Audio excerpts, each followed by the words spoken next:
Bonjour à tous, j'ai décidé d'interviewer deux membres de l'équipe Impactive pour leur brillant projet Serenitech. Bonjour monsieur. Bonjour. Deux questions pour commencer. Qu'est-ce que Serenitech et d'où vous est venue cette idée? D'où nous est venue cette idée? Tout simplement, on est parti du constat que la population française vieillissait, donc on s'est basé sur des chiffres de l'INSEE pour ce constat. Donc en France, en 2012, il y a plus de 6 millions de personnes qui ont plus de 75 ans, et il y a également 2 500 000 personnes qui sont dépendantes légères, c'est-à-dire au niveau GIR3, GIR4. Et un autre constat, c'est que la technique va rarement au-devant des besoins des malades, et notamment de cette catégorie de personnes. Donc on a constaté un cruel manque en ce qui concernait des centres hospitaliers, par exemple des centres pour les malades atteints de la maladie d'Alzheimer. Donc pour résumer, Serenitech est un projet pensé pour les seniors. La question maintenant était donc de savoir comment nous allons mettre nos compétences au service de ces personnes.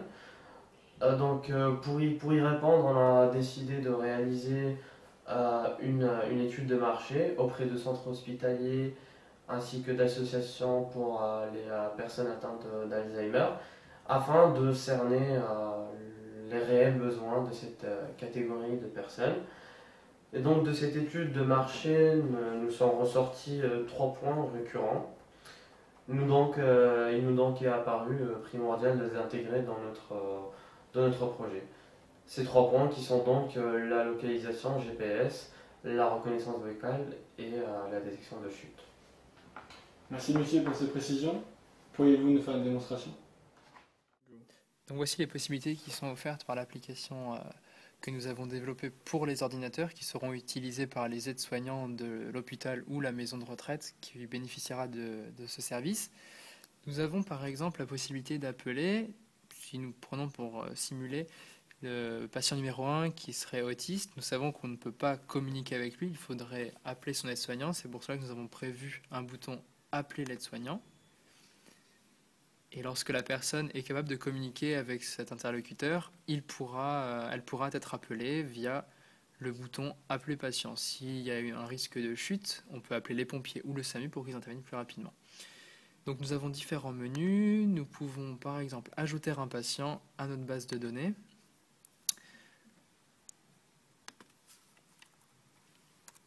Prenons l'exemple d'une personne,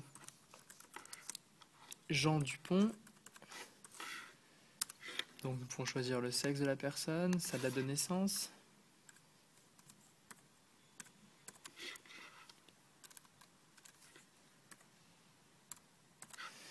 sa taille, la personne qui a été renseignée comme référente, ainsi que la pathologie dont il souffre. Nous pouvons aussi choisir d'ajouter le patient ou de le retirer s'il ne fait plus partie des patients du centre considéré. Et nous avons une fenêtre qui s'affiche et qui résume les différents champs que nous avons rentrés. Donc nous pouvons bien entendu obtenir des informations sur le patient. Lorsque nous avons besoin de le contacter, il faut savoir quelle personne devra parler avec lui ou bien avec qui il devra avoir affaire. C'est pour cela que le mieux est d'obtenir des informations sur le patient afin de savoir si on l'appelle, si on appelle son référent ou si on appelle les services d'urgence. Donc par exemple, Paul Dupont, dont on n'a renseigné aucune information. Nous pouvons également modifier des informations sur un patient, notamment la personne référente et aussi la pathologie si elle évolue.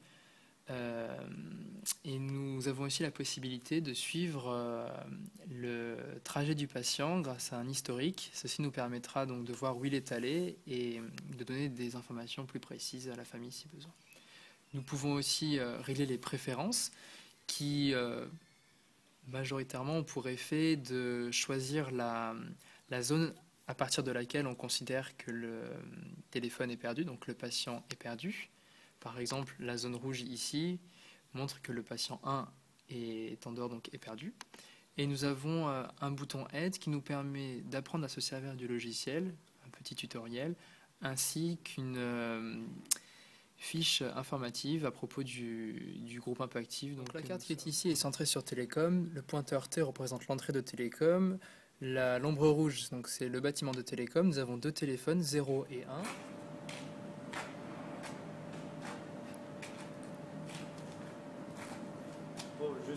Dans Télécom et un qui est perdu, donc comme le message vient d'arriver, le téléphone 1 est hors de la zone, il est considéré comme perdu et l'application est capable de nous le... Lorsque le patient chute, le module détection de chute envoie un message.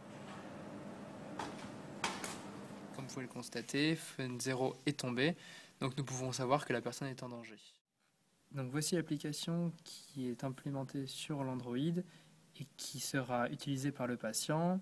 Donc pour une très bonne utilisation, nous avons réduit au maximum sa simplicité. Nous pouvons donc appuyer sur les deux boutons Prévenir proche et Prévenir secours qui ont pour effet d'envoyer un SMS à la personne que l'on aura renseigné comme étant le référent du patient. Et ce téléphone est en relation avec l'application PC via le serveur Pact.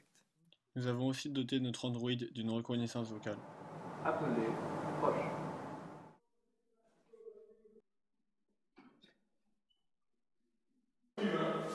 Allô, Nicolas? Tu es perdu? Attends, j'arrive.